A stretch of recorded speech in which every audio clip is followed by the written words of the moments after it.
The mysterious death of 9 hikers in Russia. February 26, 1959. It's cut open. From the inside, 9 hikers are gone, and what they find over the next 2 months doesn't make sense. 7825, code 6, 105 North Avenue, 52. 9 experienced ski hikers went into the Ural Mountains. They were found dead weeks later with broken ribs, missing eyes, and radiation on their clothes. No explanation why they fled their tent half-dressed into minus 30 degrees Celsius cold. Today I want to answer one question. Why would 9 people who knew how to survive run into the night to die? January 23, 1959. Igor Dyatlov, 23 years old, leads a group of students and engineers from the Ural Polytechnic Institute. Their goal, reach Mount Otor-10, a Category 3 hike, the hardest level in Soviet Russia. These weren't amateurs. Zina was a radio engineer. Rustem had survived World War II. Lyuda was writing a thesis on turbine engines. They sang songs. They kept diaries. They took photos. On January 31st, they set up camp on the slope of Kholat Syakhl. Translation? Dead Mountain. The Mansi people who lived nearby refused to go there, said it was cursed. Igor's last diary entry: "We are now on the pass. A good place." It wasn't. When they didn't return, search teams went out. February 26th, they find the tent. Here's what was wrong. First, the tent was cut open from inside, as if something made them panic and they couldn't use the door.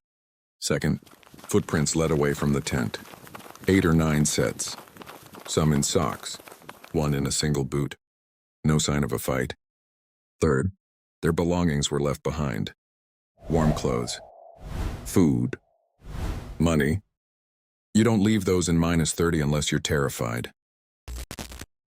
The bodies. First 5, found within 1.5 kilometers under a tree. 2 in underwear only, burned hands, as if they tried to climb for firewood. Next 4, found 2 months later in a ravine, under 4 meters of snow. This is where it gets weird. Lyudmila Dubinina was missing her eyes, tongue, and part of her lips. Semyon Zolotaryov had crushed ribs, like he'd been hit by a car, but no external bruises. 3 others had major skull fractures, and their clothes had radiation on them. The Soviet report said, a compelling natural force.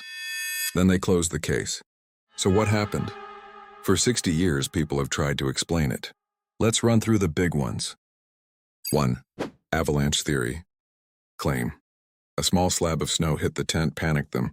Problem? They pitched the tent wrong for an avalanche, and injuries don't match. An avalanche breaks bones and skin. These were internal crush injuries. But in 2021, simulations showed it's possible. So maybe? 2. Military testing. The radiation, the injuries, the orange lights other hikers reported seeing. Claim: the area was used for secret Soviet weapons tests. Problem? No records of tests that night. And why would the military leave the bodies to be found? 3. Infrasound and panic. Claim: wind over the mountain created a sound humans can't hear, but causes panic attacks. Problem?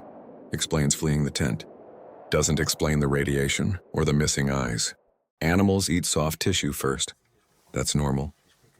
But still, here's what keeps me up. None of these explain all of it.